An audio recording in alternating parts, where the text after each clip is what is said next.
Welcome back.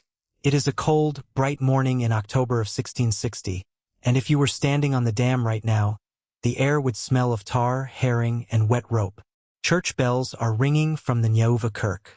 A cart loaded with barrels of pepper rattles across the cobblestones, fresh off a ship that spent the last 14 months at sea.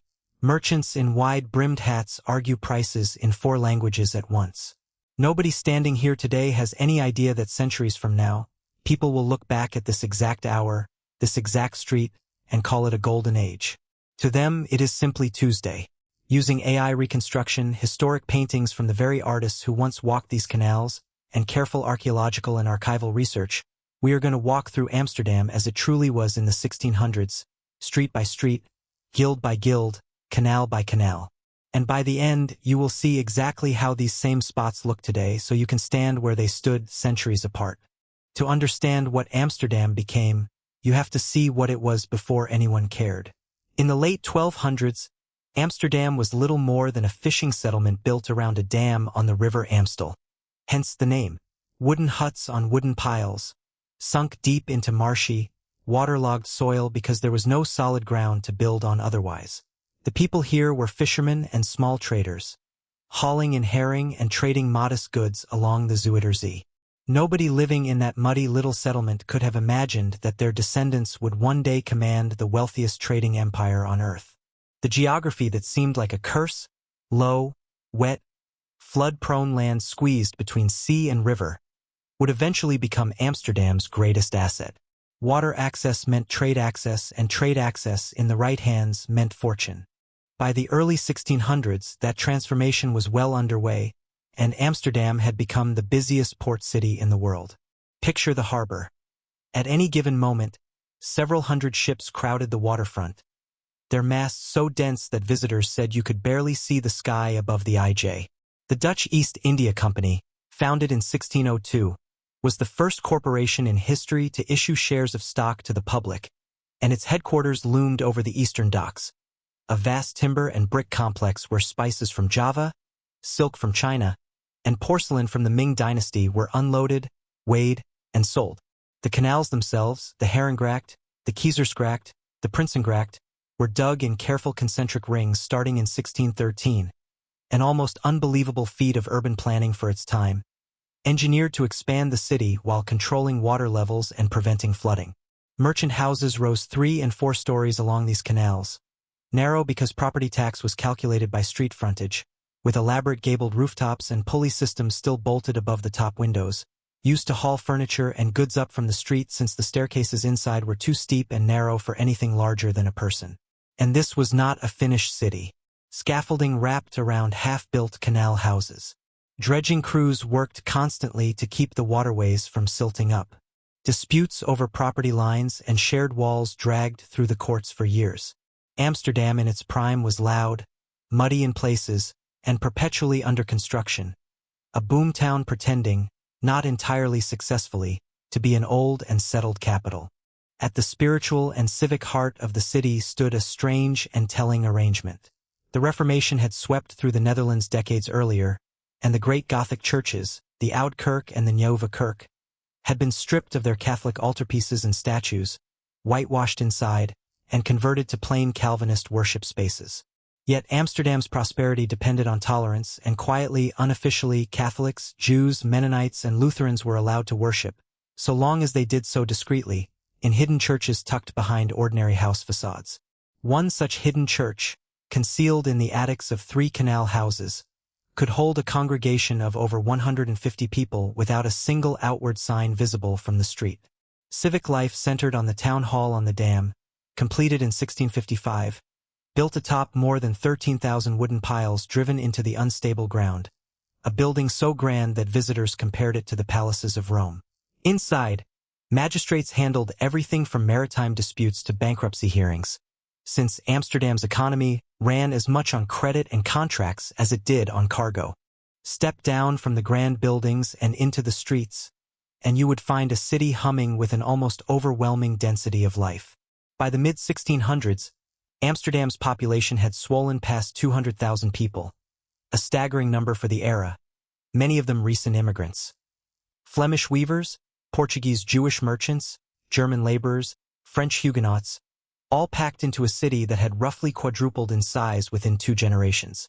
The wealthy lived along the main canals, but just behind those elegant facades, in the narrow side streets and the Jordan district, ordinary workers, dockhands, tanners, brewers, and textile workers crowded into small, shared houses, often multiple families to a building. The smell of the city was its own kind of history. Tanning yards along the edges of town reeked of the animal waste and lime used to cure leather, breweries filled entire blocks with the warm scent of hops and yeast, and the canals themselves, without any modern sewage system, carried a ripe mixture of waste and stagnant water that most residents simply learned to live with. Street vendors sold pickled herring, waffles, and hot pancakes from carts, and children ran barefoot along the quays while dockworkers hauled crates late into the evening under lantern light. Graffiti and merchant marks were scratched into warehouse doors, tracking ownership of goods stacked inside. This was not a hushed, reverent past. It was crowded, loud, and alive. For spectacle and public gathering, nothing rivaled the Amsterdam Stock Exchange, the Beurs, completed in 1611 and considered the first purpose-built stock exchange in the world. Picture an open rectangular courtyard ringed by covered arcades, capable of holding several thousand merchants at once, all shouting prices, striking deals, and trading shares in the East India Company with nothing more than a handshake to seal the bargain. It operated on a strict schedule, open for exactly 1 hour each day, and in that single hour, fortunes were made and occasionally lost with startling speed. In 1637, the Beurs became the stage for one of history's earliest recorded speculative bubbles, when prices for tulip bulbs, driven by pure frenzy rather than any real value, spiked to the price of a canal house before collapsing within weeks. It was chaos, humiliation, and financial ruin for some, and a lesson the city never entirely forgot. For a glimpse of private wealth, consider the great canal houses along the Harengracht, a stretch so lined with merchant fortunes it earned the nickname the Golden Bend. Behind their sober brick facades, wealthy East India Company directors filled their homes with imported luxuries.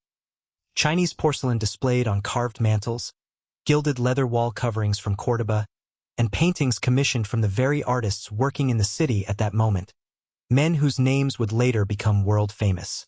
Private gardens sat hidden behind the houses, meticulously kept, a quiet green world completely invisible from the street.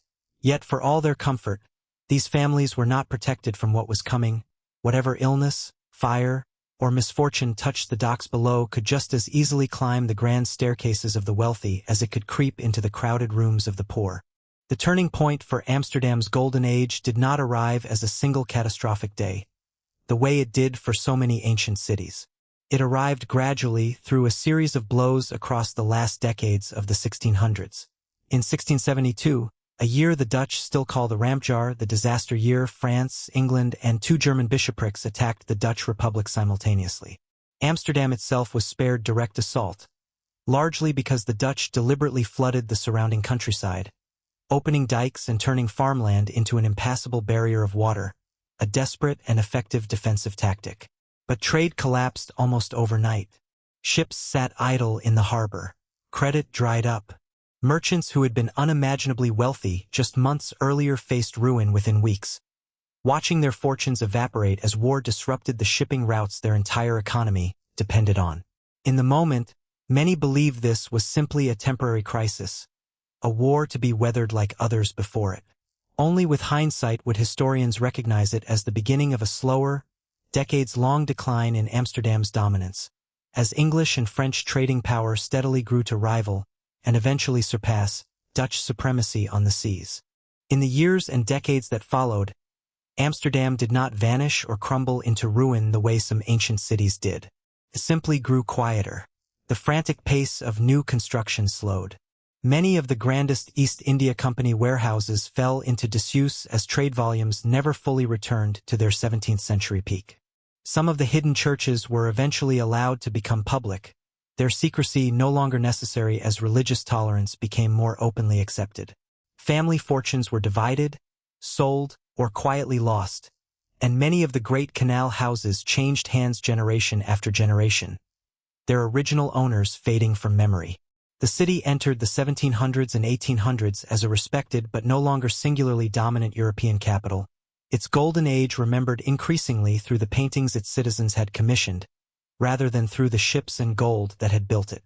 It was largely through those very paintings, and through careful restoration work beginning in the 19th and 20th centuries, that historians began to fully appreciate what had been lost and preserved.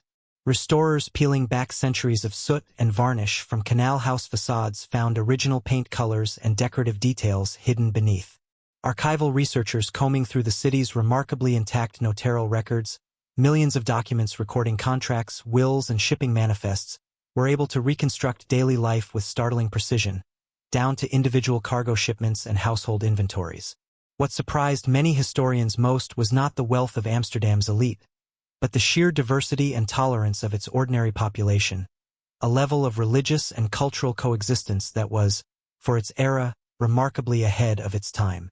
It is worth pausing here, briefly, to remember that every canal house, every warehouse, every hidden church we have walked through today was once simply someone's home, workplace, or refuge.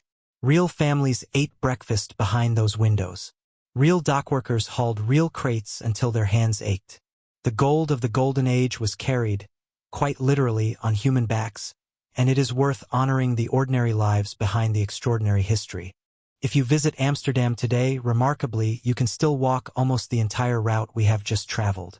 The three main canals, the Harengracht, Keizersgracht, and Prinsengracht, remain exactly where they were dug in the 1600s, now a UNESCO World Heritage Site, still lined with the same narrow gabled houses, their hoisting beams still visible above the top windows. The Beurs building itself was eventually replaced, but the tradition of Dutch stock trading it pioneered continues just streets away in a later exchange building. The Oude Kerk and Nieuwe Kerk still stand on the dam, their whitewashed Calvinist interiors largely unchanged, and one of the city's hidden churches, Our Lord in the Attic, has been preserved as a museum, allowing visitors to climb the same narrow staircase worshippers once used in secret. The Royal Palace now occupies the site of that original town hall, its 13,000 wooden foundation piles still holding the building above the soft Amsterdam soil after more than 3.5 centuries. Many of the Grand Canal houses along the Golden Bend remain private residences today, though a handful have opened as museums, letting visitors step directly into the world of 17th-century merchant wealth.